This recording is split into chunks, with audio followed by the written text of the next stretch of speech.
Look at a forest. It looks peaceful, silent, fighting its neighbors for a scrap of sunlight. That's a lie. Right now, beneath your feet, these trees are talking to each other, warning each other, feeding each other's children, and a few of them are stealing. There is a hidden network under this forest floor, a kind of internet, and it is 400 million years older than the one in your pocket. We is still rewriting what we thought a forest was. A forest can whisper how a tree can feed a stranger or poison a rival. We have to go down. Under the leaves, under the soil, to the one place we almost never look, the roots. For centuries, we told ourselves one simple story about the forest. Nature, red in tooth and claw. Every light, the small ones die in the shade. A forest is a brutal competition for sunlight. Trees will race each other hundreds of feet into the sky just to win it. But here's the problem. If the forest were only war, it would look very different from the one outside your window. The losers would simply vanish. Instead, the shaded little ones hang on. For years, sometimes for decades, in light far too dim to survive on. Something is keeping them alive. Watch this. Under the soil, a tree's roots don't end where you think they do. They are wrapped in something almost invisible. Fungi. Not mushrooms. The mushroom is just the fruit. The hair, called mycorrhizal, spreading through the dirt in every direction. This is literally how life crawled out of the water and conquered dry land 400 million years ago. The deal is simple. The tree makes sugar from sunlight and feeds it to the fungi. In return, the fungi mine the soil for water, phosphorus, and nitrogen the roots could never reach alone. But here is the part nobody expected. Those fungal threads don't wire up to just one tree.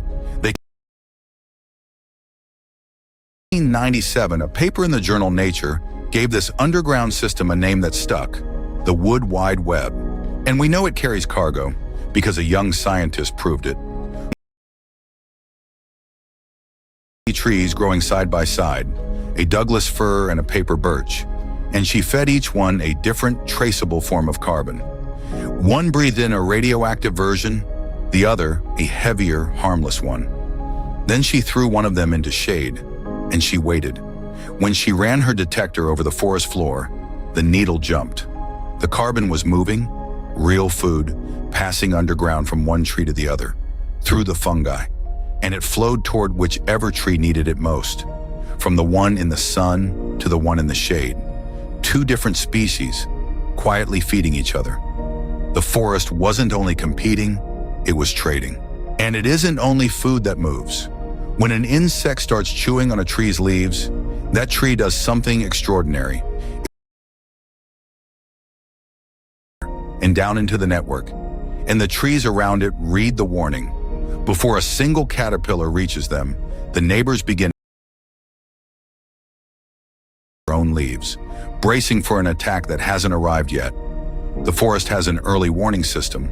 Water moves too, from the soaked to the parched. Distress signals, nutrients, even the chemical memory of an attack, all flowing through a living wire you cannot see. Strange, right? Hold that thought, because there is a much darker side to all this sharing. Because not every message in the forest is a gift. Some trees use the very same underground chemistry to wage war. The black walnut floods the soil around itself with a poison called juglone, quietly killing any seedling that dares to sprout too close, clearing its own patch of earth, one rival at a time. Other plants leak toxins from their roots to stunt the competition. So the network isn't a peace treaty. It's more like a marketplace. Trade and generosity and theft and open chemical warfare, all running at once, beneath a forest that looks perfectly still. And the scale of that marketplace is almost impossible to picture. Reach down and scoop up a single teaspoon of healthy forest soil. These fungal threads, folded into the dark. its own kind and complete strangers, the young and the ancient. The biggest trees were hubs, and the largest one was linked to 47 others. The ground you're standing on in a forest isn't dirt with some roots in it. It's food, water, warnings, poison, and you cannot see a single strand of it. So the forest talks, the forest shares. It sounds like a paradise down there, a perfect little community trading beneath our feet. But nature is never that simple, because if there is a network moving food and information across an entire forest, then something has to sit at the center of it. Something has to be in charge. And in the oldest forests on Earth, scientists found exactly that. A single kind of tree that everything else seems to lean on. They gave it a name that says it all. They called it the mother tree. Meet the mother tree. Suzanne Simard's work points to something that could change how we see a forest forever, and it is still fiercely debated. Her research suggests that the biggest, oldest trees may even recognize their own seedlings, their own children, growing in the shade beneath them. More carbon, more water, funneled through the fungal network toward their own kin, giving them a head start the strangers don't get. Is dying, cut, or diseased, or simply old, it appears to release its carbon into the network, a flood of resources handed down to the next generation before it goes. A last will and testament written underground. If it's real, it's staggering. And whether it's really real is exactly the fight we're about to walk into. And once you know the network is there, you start finding its fingerprints in the strangest places. A tree cut down decades ago, sometimes more than a century ago. Rotted, gone, but cut into it, and it bleeds. There is living tissue inside. The stump is still alive, kept breathing by the trees around it, maybe its own family, fed sugar through the network long after it lost every leaf it ever had. It cannot photosynthesize, it cannot feed itself, and still the forest will not let it die. It's beautiful, but don't romanticize it just yet. Also being robbed. There are cheaters down there. They've gone pale, ghostly white, with no green left in them at all. Food, so it simply plugs into the fungal web and steals sugar from the trees around it, giving nothing back. Some orchids do the very same thing, tricking the fungi into feeding them. So right now, fighting. In 2023, a major review warned that the friendliest version of this story, trees selflessly nursing their neighbors, has been oversold, running way out ahead of the evidence. And maybe the trees aren't being generous at all. Maybe the fungus is the one in control, farming an entire forest of trees for sugar and shuttling resources around simply to keep its own crop alive.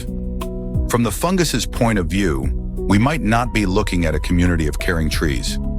We might be looking at livestock. The honest answer is, we don't fully know yet. The Wood Wide Web is one of the hottest arguments in all of biology, and the forest, 400 million years in, is still keeping some of its biggest secrets. But even the part we are sure of should change the way you see a walk in the woods. That forest you thought was a silent crowd of strangers, each one fighting alone, it is far closer to a single, connected organism, one breathing, communicating, trading thing. It feeds its young, dead, and it puts up with its thieves. Silence under our feet for 400 million years, long before we ever wrote a single word or laid a single cable. The most complex network on this planet was never in Silicon Valley. It's in the nearest patch of trees. We just never thought to look down. So the next time you walk into a forest, remember, the ground is not asleep. It is alive, it is busy, and it is talking. If that just changed the way you'll look at a tree, then subscribe, because we go under the surface of the world you think you already know, and the next one is already waiting. There is a plant with no brain at all that can count, remember, and spring a trap. Tap it. I'll see you in there.